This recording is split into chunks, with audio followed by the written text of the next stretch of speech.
Wherever you are and however you are.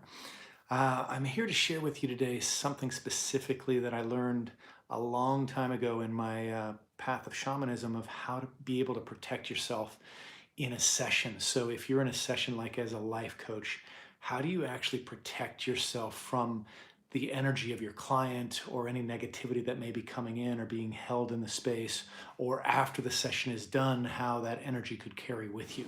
So, if you are running into struggles or challenges, keeping your energy up or protecting your energy while in a session, before a session, after a session, this video is for you.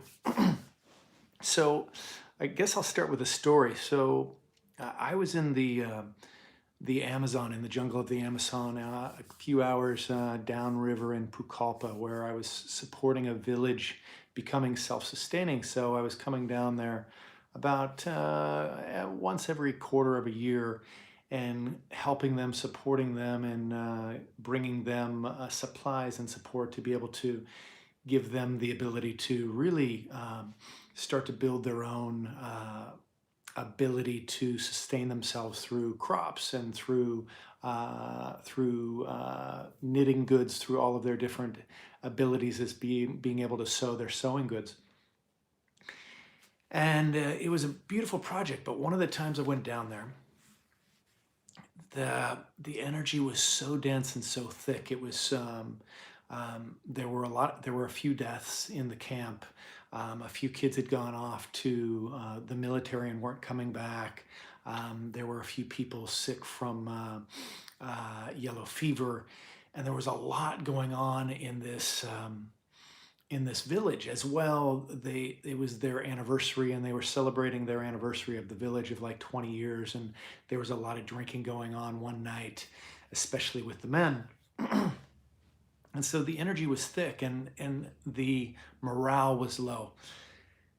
And it started to really get to me. I had already been in the mountains. My energy was really high and really clean, and really my body was really strong. And then as I was in the jungle, I was starting to get really wrapped up in the story of how unfair this is, that all of these villages in the jungle, how the people are treated, how they're taken advantage of, how they're brought into the system and not taken care of, and always and set up to fail rather than thrive. And I was angry. I was furious. I was also just sad for them and sad for what we're seeing in this world. So I went home. This may have been my 15th trip to Peru at the time, and it was the first time I went home from a trip, and my energy was drawn low. I was sick. I was like sick for 6 weeks. I looked frail. I looked pale. My eyes were bloodshot. And I started to tune in my own personal practice. What had happened? What was different about this trip to Peru and to the jungle, different than any others? And what I realized is I got tied into their story. I got tied into not just wanting to help, but the rage, the anger, the I got ensnared into the story, into the system, into the belief that it's not okay, that this is not right. And what I realized is me being ensnared in their story, me being ensnared in this, um, like I was in the web of this is unjust, this is not okay. And sometimes we need to have that feeling to activate, but we don't want to stay there, because then we get wrapped up. What happens is we get wrapped up into the web of that energy. So whatever's happening is now we're ensnared in it. So I speak of this story very, very strongly, because as you're coaching, as you're doing sessions for clients, whether you're a healer or a coach or whatever modality you're using, it's really important to have clean boundaries, both psychically, energetically, physically, etc., in your sessions. So, how do you do that? First step would be, before the client comes in, you want to set a really clean and clear space. This is your space. You're in the lead, okay? The client is not in the lead. You're in the lead seat. You're in the one who's guiding seat, okay? And what I mean by that is you're the one holding the space. So as you're holding the space, They're included in that space, but then you also want to create clear boundaries between you and your client. You and your client are held in the space, in a safe space. And then there's space between you and your client, and there's a boundary there. So you're not taking on all of the energy of the client.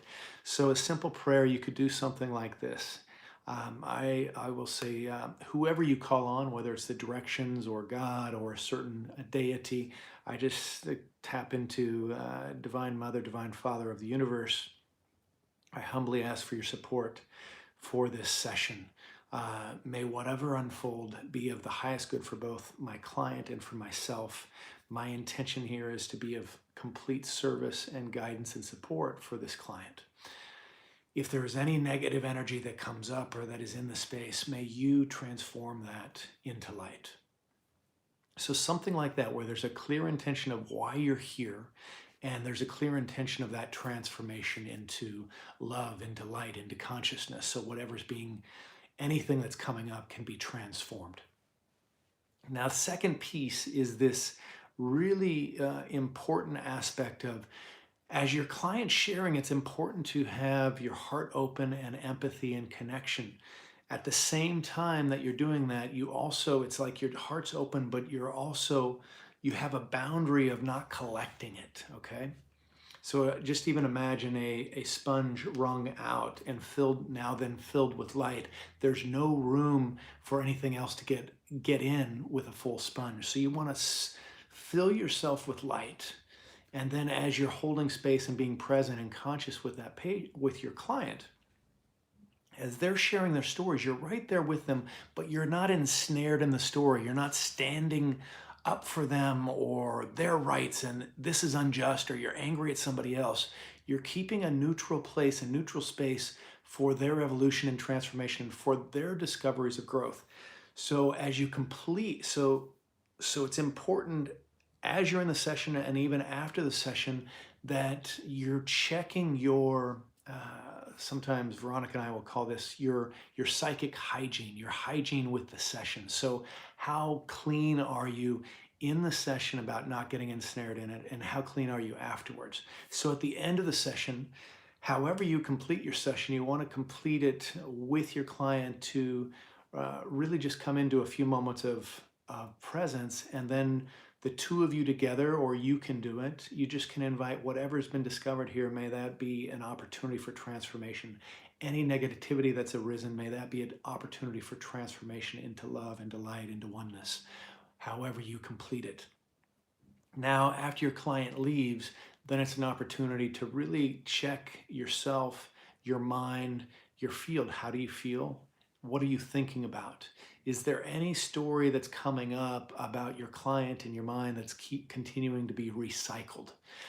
It's important to clear that, okay? To complete that. If there's anything you need to have a deeper understanding about the session, go into that and then literally let it go. So you get to drop the story, drop the holding on to the client. The longer you hold on to your client after the session, the more you're open and connected into their field.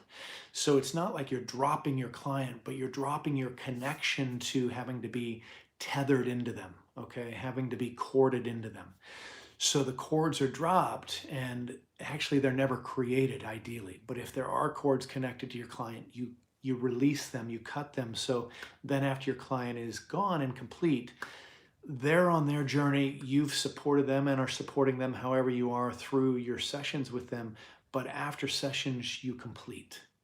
You're complete from them. There's a clear boundary and a space. You're supporting them in session and then releasing them out of session.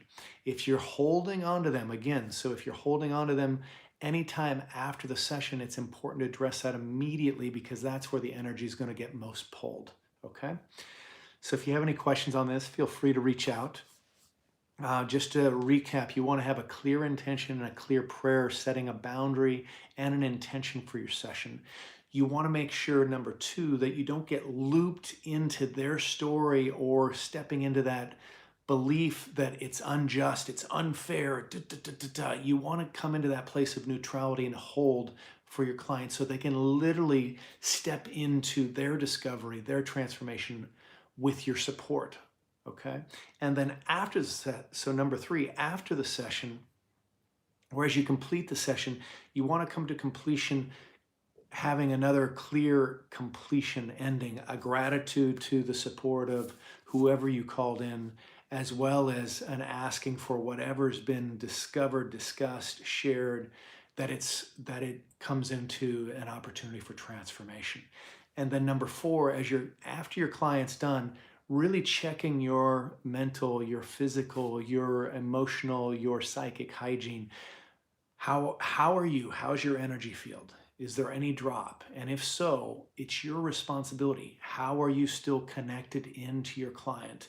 What story is still continuing to recycle? What are you still thinking, believing, rehashing with your client in your mind after they're gone? So all of that stuff, there may be notes that you need to take or lessons you need to learn for yourself. So you want to get those and then complete. So by the time you're done with the session and you're done with the reflection, then literally you release the session. So there's nothing holding on. There's no tethers to you, okay? So I hope this is of support to you in your journey and in your coaching. Lots of love to you, and until soon. Oh, and if you like this video, please give it a thumbs up as well. If you want a free gift as far as how to deepen into coaching, go to this link below, and it'll be another step of support in your journey. Namaste.